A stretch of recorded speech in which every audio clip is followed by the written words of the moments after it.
Hello, friends. My name is Akhil Mittal. I work with the fixed income investments team at Tata Mutual Fund as a senior fund manager. I handle fixed income schemes like Tata Treasury Advantage Fund, Tata Ultra Short Term Fund, Tata Dynamic Bond Fund, Tata Income Fund. I've been associated with Tata Mutual Fund for almost 6 years now, and in totality, I have an experience of around 16 years. Prior to this, I was with Canara Robeco Mutual Fund, and prior to that, I had worked with Edelweiss Group and Rallis India Limited. I'm a MBA Finance by education. So today we will discuss about debt funds. What are debt funds? What are the factors that one should consider while looking at debt funds, and how does one analyze or how does one finalize debt funds? So broadly, just to give a small introduction as to what are debt funds. So debt funds are funds which invest in instruments which are debt oriented, like certificate of deposit issued by banks, treasury bills issued by Reserve Bank, Government of India securities, state government securities, or bonds issued by companies.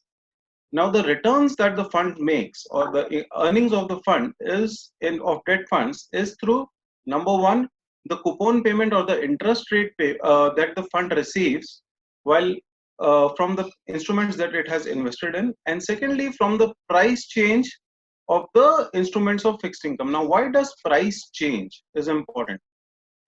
We can understand a government of India security giving a 6% interest every year, but then why does the price change? The price changes because any change in interest rates leads to change in the price of the underlying instruments. Just to broadly touch it, if the interest rates go high, then the price comes down, or if the interest rates goes low, then the price goes high. सो अगर जो ब्याज मिलता है उसको जोड़ेंगे और जो price change हुआ है उसको जोड़ेंगे, तो दोनों को मिला के हमारे पास एक टोटल अर्निंग आता है फंड का. तो debt funds earn like that. Now debt funds are more stable और lesser volatile as compared to equity funds. Reason being, equity में वॉलेटिलिटी बहुत ज्यादा हो सकती है, लेकिन डेट में वॉलेटिलिटी उतनी ज्यादा नहीं होती है. जो कूपन फ्लो होता है या जो इंटरेस्ट पेमेंट आती है या जो प्राइस चेंज होता है, वो इक्विटी के मुकाबले बहुत कम होता है, इसलिए ये बहुत स्टेबल माना जाता है. If you talk about various kinds of debt funds, now there can be debt funds of various categories. Now we will discuss broadly the factors which affect these debt funds, and then maybe we'll touch a little bit about the categories. So while investing in debt funds, now prior to that, why is investing in debt funds important? Because it brings stability to your investment portfolio. So when we talk about asset allocation, it basically means आपका सारा पैसा सिर्फ एक जगह पे equity में या date में या फिजिकल एसेट्स में नहीं होना चाहिए. You should have a basket, you should have a bouquet of investments which brings stability and which brings a long term growth to your money. So now coming to debt funds, what are the factors that affect debt funds? So the number one factor, the main factor which affects fixed income instruments or debt is basically interest rate. जैसे हमने पहले बोला, interest rate अगर ऊपर जाते हैं तो bond का प्राइस नीचे आता है, इंटरेस्ट रेट नीचे जाते हैं तो बॉन्ड का प्राइस ऊपर जाता है. अगर ब्रॉडली देखेंगे, इंटरेस्ट रेट चेंज होने का सबसे बड़ा फैक्टर होता है रिजर्व बैंक ऑफ इंडिया, जो रीपो रेट सेटिंग करता है. RBI policy which comes every bimonthly, whether they change the repo rate up or down, basically affects the prices of the bonds. Now if the interest rates are going up, then the prices of the bonds come down. Price कितना नीचे आएगा वो depend करता है average maturity of the bond पे. अगर 10 साल का बॉन्ड है और मान लीजिए ब्याज दर इंटरेस्ट रेट 1% ऊपर चला गया, तो जो 10 साल का बॉन्ड है उसका कैपिटल लॉस, प्राइस लॉस तकरीबन 6 रुपए होता है. उसी तरह अगर इंटरेस्ट रेट 100 बेसिस पॉइंट्स नीचे आ गया, 100 बेसिस पॉइंट्स मतलब 1%, 1% नीचे आ गया, तो उसका प्राइस तकरीबन 6 रुपया ऊपर चला जाएगा. बेस होता है 100 रुपया. So we are talking about interest rate movement and corresponding change in prices. अगर 10 साल की जगह यही 5 साल का प्रोडक्ट होता, 5 साल का पेपर होता, तो उसका जो प्राइस मूवमेंट होता है वो कम होता. सो 100 बेसिस मूवमेंट अगर 5 साल के पेपर में हो, तो उसके प्राइस में ₹3.5-4 के बीच का डिफरेंस आएगा, ना कि ₹6 आएगा 10 साल के बॉन्ड में। So depending upon the duration, depending upon the average maturity of the instrument, the prices change. Now अगर if we talk about what kind of average maturity does one look at, we should always match our risk appetite with the average maturity of the fund. अगर average maturity ज्यादा होगा तो volatility ज्यादा होगा, price movement ज्यादा हो सकता है, इंटरेस्ट रेट ऊपर गया तो नुकसान ज्यादा हो सकता है, इंटरेस्ट रेट नीचे आया तो नुकसान तो फायदा ज्यादा होगा। सो दोनों तरफ वॉलेटिलिटी ज्यादा होगी जितना अपना एवरेज मेच्योरिटी ज्यादा होगा, उसी तरह एवरेज मेच्योरिटी जितना कम होगा उतनी वॉलेटिलिटी कम होगी। सो वाइल डिसाइडिंग कि हमको कौन से डेट फंड में डालना है, एक बहुत इंपॉर्टेंट फैक्टर होता है to check the average maturity. So अगर किसी को वॉलेटिलिटी नहीं चाहिए और उसको बहुत ही स्टेबल रिटर्न चाहिए, चाहे थोड़ी कम हो, तो उसको लोअर एवरेज मेच्योरिटी प्रोडक्ट में पैसा लगाना चाहिए। और अगर किसी को ज्यादा वॉलेटिलिटी झेल सकते हैं और they have a higher risk appetite, then they can look to invest in higher average maturity products. So for example, अगर किसी के पास बिल्कुल ही एपेटाइट नहीं है, रिस्क एपेटाइट नहीं है, रिटर्न कम हो तो भी चलेगा, तो they can look to invest in liquid funds, example Tata liquid fund. But अगर कोई बोलता है कि लिक्विड फंड की रिटर्न बहुत कम है, मेरे को 2-3 साल के लिए पैसा डालना है, I am okay with having slight bit of volatility, so they can look at longer duration funds. They can look at Tata short term bond fund, they can Tata dynamic bond fund, depending upon आपकी कितनी risk appetite है, उस हिसाब से आप average maturity का product लीजिए। Second most important factor while deciding fixed income या debt funds is the credit quality of the fund. Now what is credit quality? Credit quality is basically कि जो आपका फंड है उसने किस तरह के इंस्ट्रूमेंट्स में किस तरह के इश्योर्स को पैसा दिया हुआ है। सो ट्रिपल ए से लेके डी तक सारी क्रेडिट रेटिंग होती है। ट्रिपल ए का मतलब होता है सबसे सेफ, डी का मतलब होता है डिफॉल्ट। जो इन्वेस्टमेंट ग्रेड बोलते हैं हम, जनरली कोई भी म्यूचुअल फंड इन्वेस्टमेंट ग्रेड से नीचे इन्वेस्ट नहीं कर सकता। तो जो इन्वेस्टमेंट ग्रेड होता है वो ट्रिपल बी माइनस होता है, उसके नीचे हम लोग इन्वेस्ट नहीं करते हैं। सो इन्वेस्टमेंट ग्रेड से ऊपर हम लोग ज्यादातर इन्वेस्ट करते हैं। ट्रिपल ए सबसे सेफ होता है, उससे एक स्टेप नीचे डबल ए प्लस, उसके एक स्टेप नीचे डबल ए, उसके एक स्टेप नीचे डबल ए माइनस। ना इससे फर्क क्या पड़ता है, जितना सेफ इंस्ट्रूमेंट होगा आपका पैसा और ब्याज आने का प्रोबेबिलिटी उतना ज्यादा होगा, और जितना इंस्ट्रूमेंट की सेफ्टी कम होती जाएगी, द रिस्क कि उसका ब्याज नहीं आएगा या पैसा वापस नहीं आएगा वो बढ़ता जाता है। सो पहले हमने देखा इंटरेस्ट रेट रिस्क, ब्याज दर इकोनॉमी में ऊपर जाने से या नीचे आने से क्या इम्पैक्ट होता है फंड्स पे। उसी तरह क्रेडिट रेटिंग इंप्रूव होने से या क्रेडिट रेटिंग खराब होने से भी ये डिफरेंस हो सकता है। अगर क्रेडिट रेटिंग खराब होगी, मान लीजिए आज कोई कंपनी ट्रिपल ए है और उसको 6% पे या 7% पे पैसा मिल रहा है, मार्केट से पैसा मिल रहा है।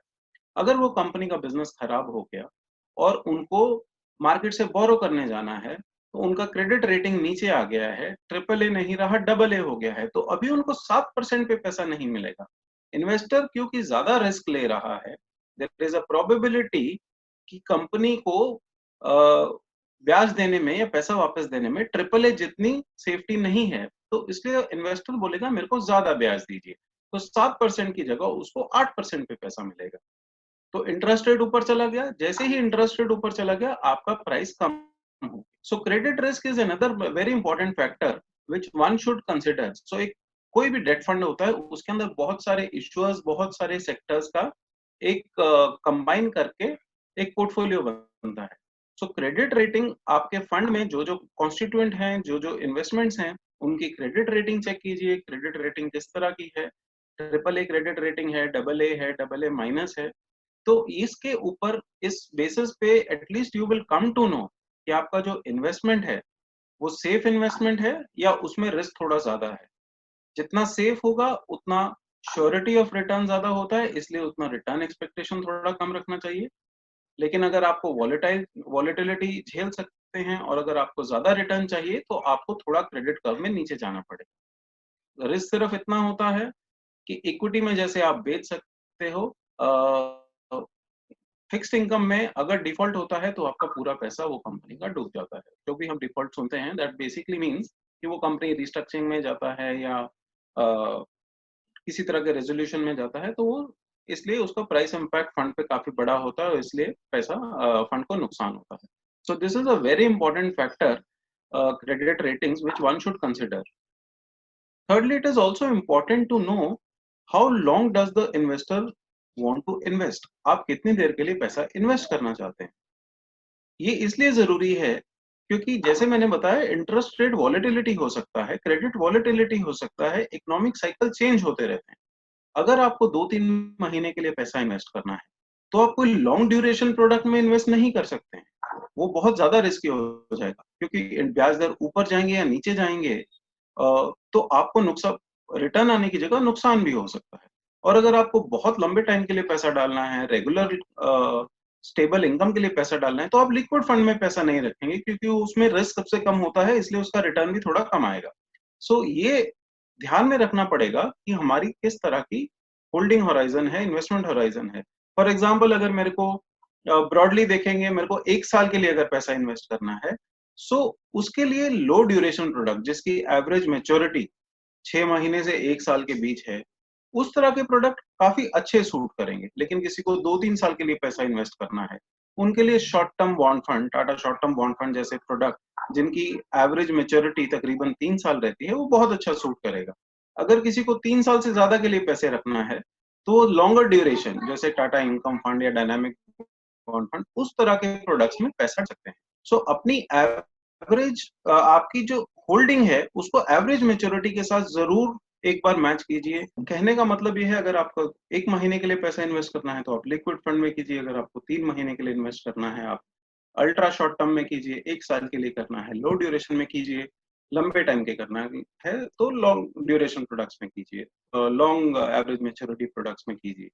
इसके अंदर अगर मिसमैच होगा तो आपकी वॉलेटिलिटी बहुत ज्यादा बढ़ जाएगी. तो आपको जो डेट इन्वेस्टमेंट है, आप डेट फंड में पैसा इन्वेस्ट करते हैं स्टेबिलिटी के लिए, वो स्टेबिलिटी कम हो जाती है.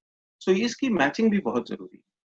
Fourth point, which is again a very important point, is to check the risk profile, your own risk profile. आपकी खुद की risk appetite कितनी है. इन्वेस्टर की risk appetite के हिसाब से ही उसको इन्वेस्ट करना चाहिए. Suppose you are a retired person and you want a surety of income, then आप ज्यादा रिस्क नहीं ले सकते हैं. आप जितना लॉन्ग ड्यूरेशन या लॉन्ग एवरेज मेच्योरिटी प्रोडक्ट में, हायर एवरेज मेच्योरिटी प्रोडक्ट में पैसा डालेंगे, उसकी वॉलेटिलिटी ज्यादा होगी. आप लोअर क्रेडिट रेटिंग वाले फंड में पैसा डालेंगे, उसमें रिस्क ऑफ कैपिटल इरोजन ज्यादा होगा. इसलिए आपको सेफ्टी चाहिए. उसी तरह से अगर कोई यंग आदमी है जिसकी अर्निंग भी स्टेबल है, जिसको फ्यूचर की सर्टेनिटी है और वॉलेटिलिटी झेल सकते हैं, जो कि they have the appetite of higher risk appetite, उनके लिए it is better not to invest in liquid funds but to look at the other avenues जहां पे रिटर्न थोड़ा ज्यादा आना चाहिए. सो रिस्क एपेटाइट के वैसे तो बहुत सारे मॉडल्स हैं, बट ब्रॉडली जो फैक्टर्स होते हैं जो आपकी रिस्क एपेटाइट डिफाइन करते हैं, they are your age, your stability of income, आपकी किस तरह की लायबिलिटीज हैं, आपकी एसेट कितनी है, आपकी फाइनेंशियल सिक्योरिटी कैसी है, और आपका इन्वेस्टमेंट का ऑब्जेक्टिव क्या है. सपोज आपको 6 महीने बाद घर खरीदना है या 6 महीने बाद कुछ चाइल्ड एजुकेशन के लिए पैसे चाहिए, उसके लिए you need money back surety. So उसके लिए आप रिस्क कम रखेंगे.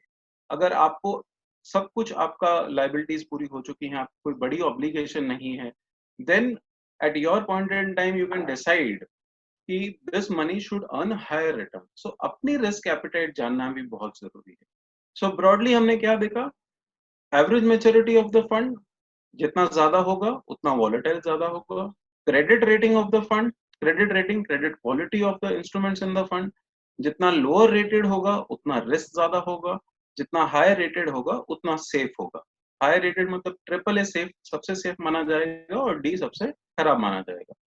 आपका होल्डिंग होराइजन, आप कितनी देर के लिए पैसा डालना चाहते हैं, उससे ये डिटरमिन होगा कि आप मार्केट या इकोनॉमी ऊपर नीचे जाता रहेगा, आपका मैचिंग हो हुआ है, आपका इन्वेस्टमेंट होराइजन और आपका एवरेज मैच्योरिटी मैचिंग है, इसलिए अगर बीच में छोटे साइकिल भी आते हैं तो आपको वो इतना परेशान नहीं करेंगे. चौथा, रिस्क एपेटाइट. खुद का रिस्क एपेटाइट जानना जरूरी है. उससे आपको पता लगेगा कि आपकी रिटर्न एक्सपेक्टेशन क्या है. आपके रिटर्न एक्सपेक्टेशन के हिसाब से आप इन्वेस्टमेंट कीजिए. And if you keep in mind all these four points that we have discussed, you are more likely to make correct decisions, and you are more likely to come out as a surety winner rather than being ignorant about these factors. So this is from my side. Thank you so much for listening. Stay safe. Thank you.